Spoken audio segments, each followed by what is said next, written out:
সালাম এবং নমস্কার। আমি পেশায় একজন শিক্ষক, কিন্তু ফেসবুক ইউজার, তবে ব্লগার না এবং চ্যানেল হোল্ডার না। শিক্ষকতা করার সময় আমি আমার পড়ানোর যে ভিডিওগুলো সেগুলো আমি আমার ফেসবুকে পোস্ট করি এবং টিচার্স গ্রুপে আমি জয়েন আছি এবং দীর্ঘদিন ধরে আর কি এই বিএলওর সঙ্গে জড়িত। যেহেতু আগামী 4 তারিখ থেকে গোটা ভারতবর্ষের মোটামুটি প্রায় 12টা রাজ্যে এই এসআইআর চালু হচ্ছে, সেই সম্বন্ধে আমি একটা আগে ভিডিও দিয়েছি।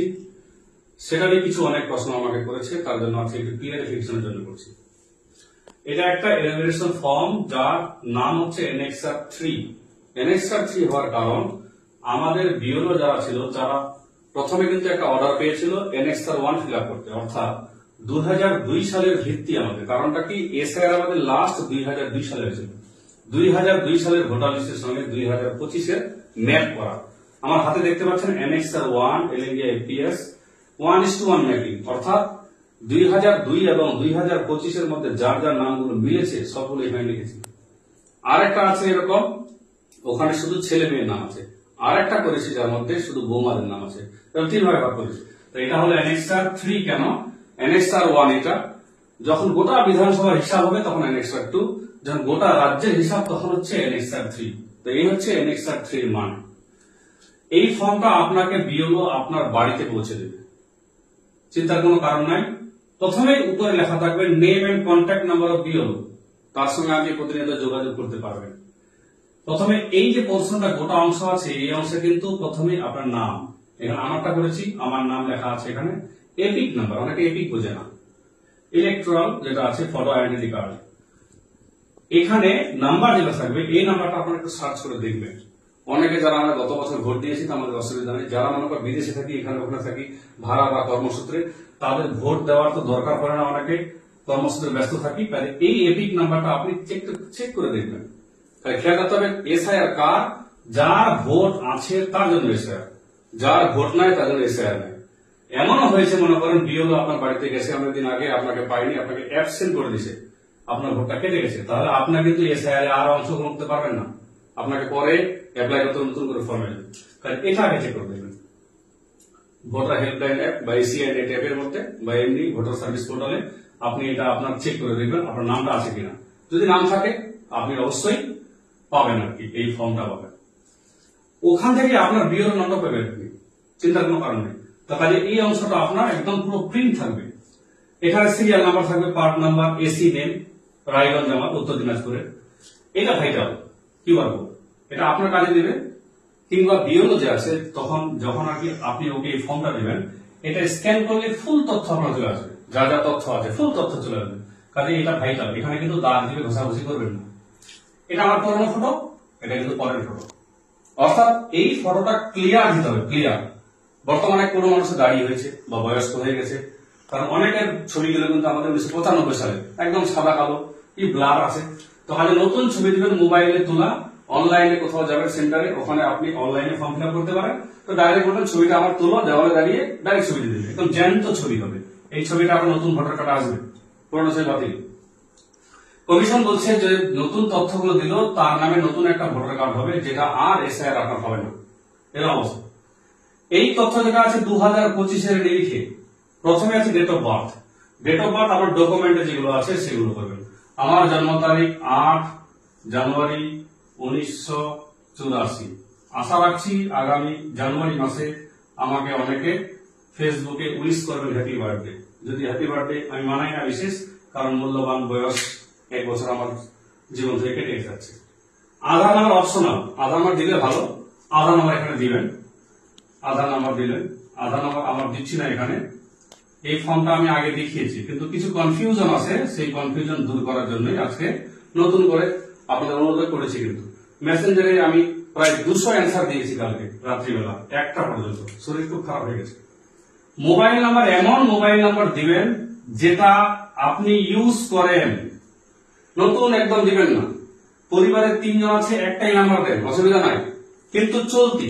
এটা না যে ফ্রি সিম পেলাম, একটা আপনাকে বালতি দিয়ে গেল, নতুন সিম নিলেন, করুন না।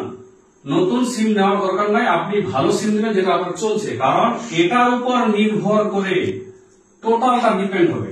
এখানে ওটিপি আসবে আপনার এখানে আপনার নোটিশ আসলে আপনার মেসেজ যাবে, হিয়ারিং হলে এই জায়গায় আপনার কন্ট্যাক্ট নাম্বার, বিওলো আপনার সঙ্গে এই নাম্বারে যোগাযোগ করবে বা বিডিও অফিস এই নাম্বারে যোগাযোগ করবে। কাজে এটা কিন্তু ভাইটাল মোবাইল নাম্বার ভালো। ফাদার্স নেম যেটা আছে এটা আপনি আপনার রানিং যেটা আছে একদম আগে ভুল থাক, আমার বাবার নাম লিখলাম এখানে, আগেও ফর্মে লিখিয়েছি, এটা বললাম। Father's guardian epic number running লিখবেন, যেটা যদি বেঁচে থাকে। নতুন যেটা আছে বাবার আগে অন্য ছিল, এখন ইউএক্সও দিয়ে তৈরি হয়েছে এটা। Mother's name same. অনেকে বলে যে আমার বাবা তো মারা গেছে, আমি এখানে লেট লিখতে পারি। আমি আমার পার্সোনাল মতে বলছি লেট লিখবেন না। কেন? আপনার আধার কার্ডে কোথাও লেট দেখা নাই, আপনার ব্যাংকের বইয়ে কোথাও লেট দেখা নাই, আপনার প্যান কার্ডে লেট লেখা নাই, আপনি এখানে কেন লেট লাগাবেন? যদি আপনার প্যান কার্ডে লেট থাকে তবে এখানে লেট লাগাবেন, না হলে পরে পরবর্তীতে আপনার পাসপোর্ট বা অন্য কিছু ভিসা করতে ঝামেলা হবে যে এখানে লেট উঠাই নিয়ে আসেন, কোথায় তখন তুলবেন? কারণ এখানে যে নাম দিচ্ছেন এটাই নতুন, আপনার ভোটার কার্ডে নামটা আসবে বাবার। মাদার্স নেম আপনার মায়ের নাম লিখবেন, এখানে মায়ের নাম লিখবেন, এই জায়গায় মায়ের নাম। মায়ের epic number same to same এখানে। স্পাউস, স্পাউস কথার অর্থ যদি পুরুষ হয় তার স্ত্রী, আর স্ত্রী হলে তার পুরুষ স্বামী আর কি, অর্থাৎ স্বামী স্ত্রী যেটা আছে এখানে লিখবেন। যদি বিবাহিত হয়, আমার ওয়াইফ আছে, তাহলে এই জায়গায় ওয়াইফের নামটা লেখা হলো, ওয়াইফের এখানে এপিক নাম্বারটা। কেন? কারণটা কি? নাও দিতে পারি। এটা কমিশন করছে কি যে আমার যেমন 982 নাম্বারে আছে সিরিয়াল, আমার বউ আছে 820, দুজন দুই জায়গায়, তো বুদ্ধি করে করছে এটা যদি একসাথে দিয়ে দেন তাহলে আপনাদের ফ্যামিলি ভোটগুলো এক জায়গায় আসবে। এটা কমিশন এবার কথা বলেছে, দেখা যাক কি হয়। তাহলে এই গেল আপনার উপরের অংশ। আরো বলছি এখানে আপনার যেটা তথ্য আছে ডকুমেন্টে তাই লিখবেন। এবার ডকুমেন্ট কি দেবেন পরের ব্যাপার, কিন্তু ফর্মটা অবশ্যই ফিল আপ করবেন। যে এই ফর্ম ফিল আপ করবে না তার নতুন যেটা ড্রাফট ফিল আসবে তার মধ্যে কোনো মতে নাম আসবে না। কাজে যে কোনো প্রকারে হোক আপনি যেখানে থাকেন না কেন আপনাকে ফর্মটা ফিল আপ করতে হবে।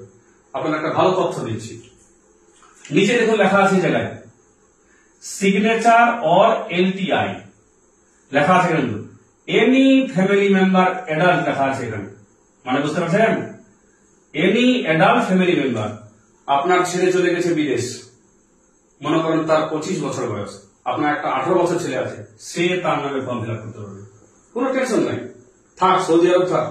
কারণ এখানে বলে দিচ্ছে ফ্যামিলি মেম্বারের যে কেউ একজন সিগনেচার করে তার ফর্মটা বিওলোকে দিলে, জাস্ট বিওলো খালিটা নিয়ে ফর্মটা ফিল আপ করবে। তাহলে আপনাকে একটা সুখবর শোনালাম যে আপনি যদি বাইরে থাকেন, আপনার পরিবারে যে কেউ ফর্মটা ফিল আপ করতে পারে। মেইন কাজ, কাগজ দেন না দেন এটা ওটা করেন, যা কিছু আছে ফর্মটা ফিল আপ করে বিওলোকে দিবেন।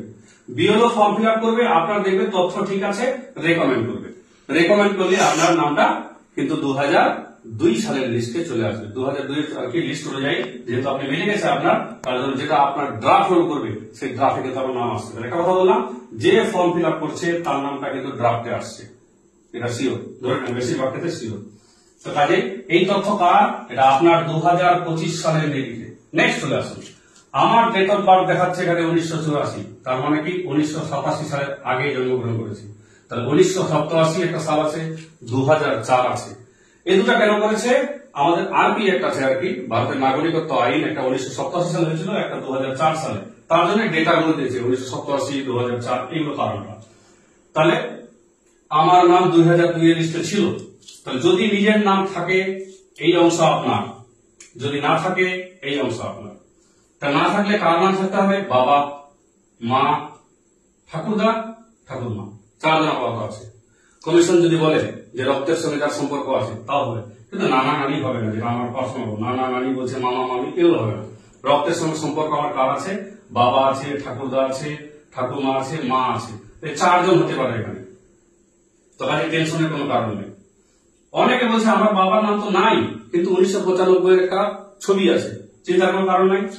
আপনারা একটু ফর্মটা লেটে ফিল আপ করবেন, দেখতে পারবেন মোটামুটি 4 তারিখে শুরু হবে, 1 মাস চলবে, একদম 4 নভেম্বর থেকে 4 ডিসেম্বর। তাহলে অনেক টাইম। এর মধ্যে কিছু নর্মালাইজেশন হবে, কিছু নিশ্চয়ই সঠিক তথ্য দেবে, কারণ এখন আমাদের মধ্যে কমিউনিকেশন গ্যাপ আছে। আমি বিওলো, আমাদের সঙ্গে ব্লকের একটু কিংবা জেলার কমিউনিকেশন গ্যাপ আছে একটা, ওরও নোটিশ ঠিক মতো পাচ্ছে না, আমরাও ঠিক মতো শুনতে পাচ্ছি না, তথ্যগুলো একটু এখন আচ্ছা আচ্ছা। তার জন্য নতুন কিছু হতে পারে যে আপনি তাড়াতাড়ি সুরাহা পেয়ে গেলেন যে ওই ভোটার কার্ডটা দিলে হবে। তো কাজেই আপনারা একটু লেটে ফর্ম ফিল আপ করবেন যাদের যাদের এই সমস্যাগুলো আছে, কিংবা বাবার নামটা টোটালি চেঞ্জ হয়ে গেছে, এটা বলছি বাবার নাম। তা আমার যেহেতু 2025 নাম এখানে কত আছে 1984 বয়স, আপাতত এখানে আছে সালটা, তাহলে আমার এখানে নাম 2002 ছিল। এই জায়গায় কি লিখবেন 2002 এর লিস্ট যেটা আছে, আমার হাতে দুটো ভোটার লিস্ট আছে, দেখতে পাচ্ছেন দুটো ভোটার লিস্ট।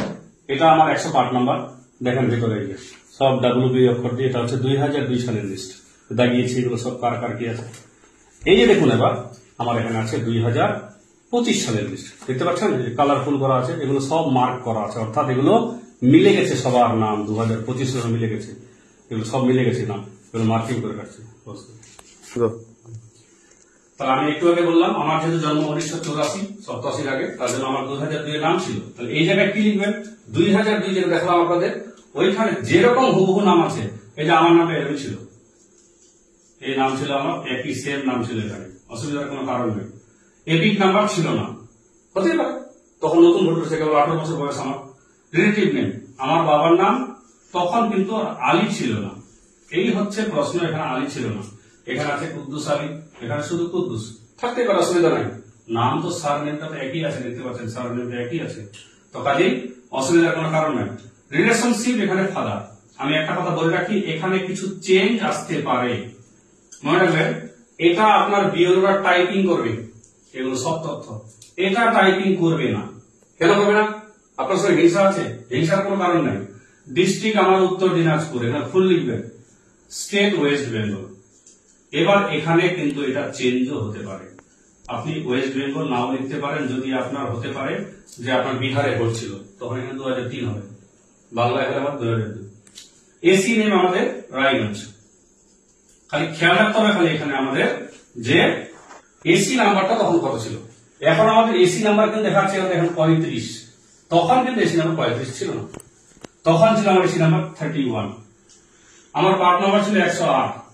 তাহলে ওই যে 2002 দেখালাম, সিরিয়াল নাম্বার ছিল 1011। এই হচ্ছে আমার নিজের তথ্য। তাহলে এই তথ্যের সঙ্গে এই তথ্য মিলাবে ওরা। তাহলে ওরা কি করবে, অনলাইনে যখন ফর্মটা আপনি ফিল আপ করবেন, আমি বলছি পার্সোনালি যেটা বলছি নিয়ম যেটা, এটা অনলাইনে ফিল আপ করাই আপাতত ভালো। কেন? আপনি টাইপিং করে নিজের নামগুলো সুন্দর করে লিখতে পারবেন, সুন্দর করে দেখতে পারবেন ঠিক ঠিক আছে কিনা।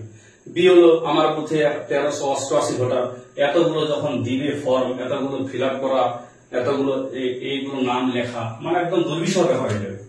কাজে ওরা কি করবে, প্রথমে চাপবে এখানে এসি নাম্বার, তারপরে চাপবে কি পার্ট নাম্বার, আমার সিরিয়াল নাম্বার, এই তথ্য হুবহু চলে আসবে।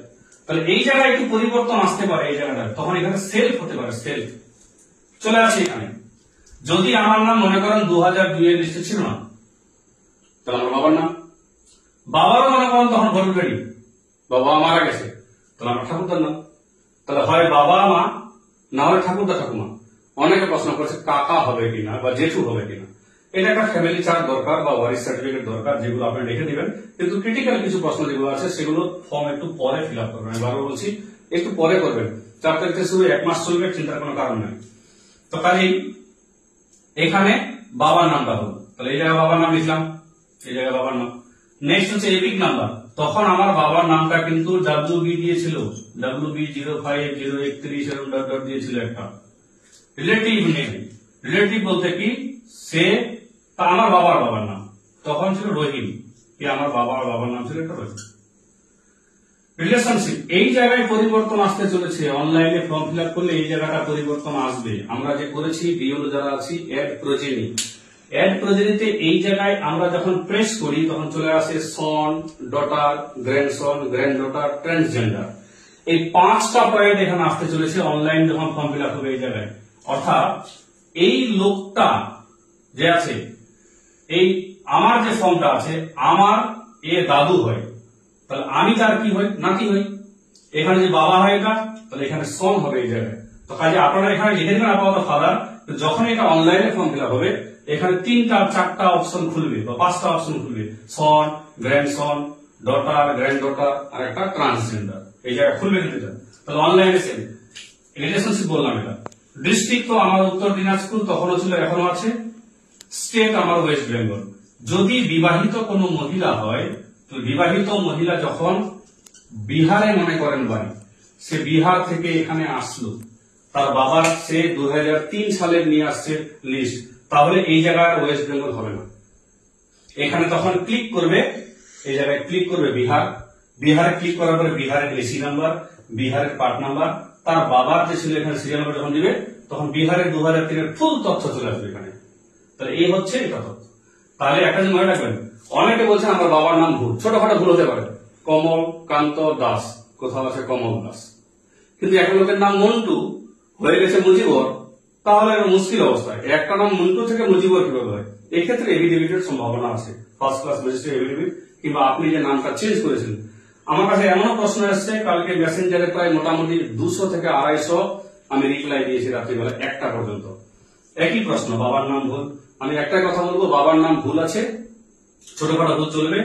আর বলছে আমার এপিক নাম্বার চেঞ্জ হয়ে গেছে। একটা মনে রাখবেন, নতুন এপিক নাম্বারের পিছনে, এটা বলা বলছি কিন্তু নতুন এপিক নাম্বারটা পিছনে দেখবেন, পিছনে কিন্তু পুরনো এপিক নাম্বার লেখা থাকে। তো কাজে প্রশ্ন কোনো মানে। আর যদি আপনার বিওলো দক্ষ হয়, সে যদি আপনার নামটা পুরনো আর নতুনে ম্যাপ করে দেয়, তাহলে কোনো প্রশ্ন নেই। ম্যাপ কিন্তু ভালো জিনিস, ম্যাপ অনেক বিওলো করেছে, অনেক বিওলো সঠিক মানে ট্রেনিং না পাওয়ার জন্য করতে পারতেনি, করে উঠতে পারেনি ওরা। তো কাজে এই হচ্ছে তথ্য। এই জায়গায় যেটা বললাম ভাইটাল জিনিস, এটা আপনার পরিবারে যে কেউ কিন্তু সই করতে পারে। তো লোকটা যদি নিজে থাকে সেই সই করবে, আর যদি লোকটা না থাকে তাহলে। কিন্তু বেশিরভাগ চেষ্টা করবো অনলাইনে যদি ফর্মটা ফিল আপ করা যায়, তাহলে কিন্তু আপনাদের এই তথ্যগুলো, এই বিশেষ করে এই অংশটা ঠিক নিখুঁত ভাবে আপনি দেখে নিতে পারবেন। অনলাইনে ফর্ম ফিল আপ করলে এটার একটা প্রিন্ট বেরোবে। এখানে বিওলোর সিগনেচার, এই আমার সিগনেচার আছে, এই লোকটা মনে করেন বলতে আমি এখানে সিগনেচার করলাম, এখানে ফুল সিগনেচার করতে হবে। এরকম সিগনেচার করলে হবে না, এই জায়গায় এরকম করে সিগনেচার করতে হবে, সিগনেচার এই জায়গায়। এখানে বিওলো সিগনেচার করে এরকম 2 কপি হবে, 1 কপি আপনার বিওলো আপনাকে দিবে আর 1 কপি নিয়ে চলে যাবে। আমি আবার বলছি, আপনার যে তথ্যগুলো সবগুলো দিবেন, দিয়ে যা অ্যাটাচমেন্ট আছে সেগুলো দিবেন।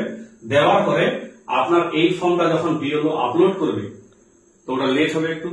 আপনি যদি অনলাইনে করে দেন, আপনার আপলোড হয়ে গেল। বিওলো শুধু ওখানে 2টো অপশন আছে বিওলোর কাছে, রিকমেন্ডেড, নট রিকমেন্ডেড। যদি আমার তথ্য ভুল হয়, সে চিনেই না আপনাকে। এবার বলছি বিওলো কিন্তু এবার 60% বিওলো মোটামুটি প্রায় নতুন হয়েছে।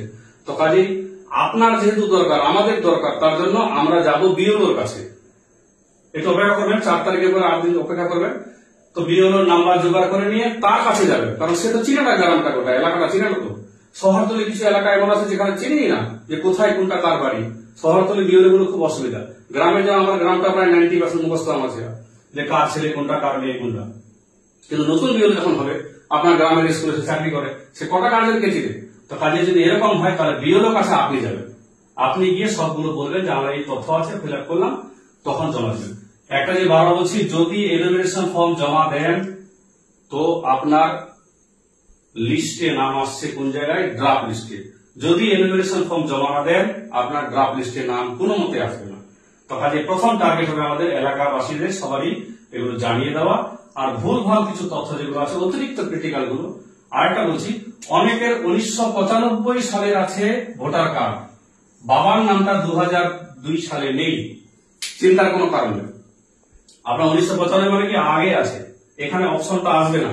তখন অনলাইনে করবেন, এটা অনলাইনে, বা এখানে 1995 সাল, তখন এটা অনলাইনে করলে এই অপশন গুলো আসবে। আর একটু এই অর্ডারের জন্য একটু অপেক্ষা করতে হবে। ব্লক একটু আমাদের সদুত্তর যখন দিবে, এর নিশ্চয়ই সুরাহা আছে। অনেকে ডেথ সার্টিফিকেট আছে, বাবার ডেথ সার্টিফিকেট, ওগুলো রেখে দেবেন, এগুলো কাজে দেবে।